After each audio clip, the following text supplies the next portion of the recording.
അജ്ഞാതരായ ആയുധധാരികൾ ആക്രമിച്ച് അഗ്നിക്കിരയാക്കിയ കാമറൂണിലെ saint Mary's കത്തോലിക്ക ദേവാലയത്തിൽ അത്ഭുതകരമായി അഗ്നിയെ അതിജീവിച്ച് തിരുവോസ്തികൾ.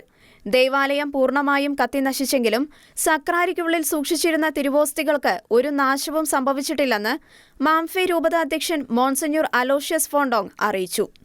അദ്ദേഹം തന്നെ തിരുവോസ്തികൾ സക്രാരിയിൽ നിന്ന് നീക്കം ചെയ്യുകയും ചെയ്തു. കഴിഞ്ഞ സെപ്റ്റംബർ 16 രാത്രിയാണ് 60ഓളം അജ്ഞാതരായ ആയുധധാരികൾ കാമറൂണിലെ മാഫെ രൂപതയിൽ സ്ഥിതി ചെയ്യുന്ന സെന്റ് മേരീസ് കത്തോലിക്ക ദേവാലയത്തിൽ അതിക്രമിച്ചു കയറി തീയിട്ടത്. ഇതിനു പുറമെ 5 വൈദികരെയും 1 സന്യാസിനിയെയും 3 അൽമായരെയും ആയുധധാരികൾ തട്ടിക്കൊണ്ടുപോവുകയും ചെയ്തു. ദേവാലയം പൂർണ്ണമായും അഗ്നിക്കിരയായി.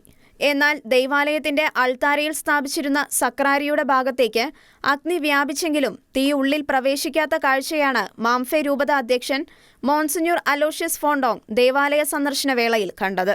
ആയുധധാരികൾ അഗ്നിക്കിരയാക്കിയ ദേവാലയം സന്ദർശിക്കവേ സക്രാരി തുറന്ന് നോക്കിയപ്പോഴാണ് അത്ഭുത കാഴ്ചയ്ക്ക് രൂപതാധ്യക്ഷൻ സാക്ഷ്യം വഹിച്ചത്. സക്രാരി തുറന്ന ഉടൻ തന്നെ മുട്ടുകുത്തി താണുവണങ്ങുന്ന മോൺസിഞ്ഞൂർ അലോഷ്യസ് ഫോണ്ടോങ്ങിനെ ദൃശ്യങ്ങളിൽ കാണാവുന്നതാണ്. സക്രാരിയുടെ അകത്തേക്ക് അഗ്നി പ്രവേശിക്കുകയോ തിരുവോസ്തികൾ ഒരു തരത്തിലുള്ള നശീകരണത്തിനോ വിധേയമായിട്ടില്ലെന്നും അദ്ദേഹം വ്യക്തമാക്കി. International desk, Shekinah news.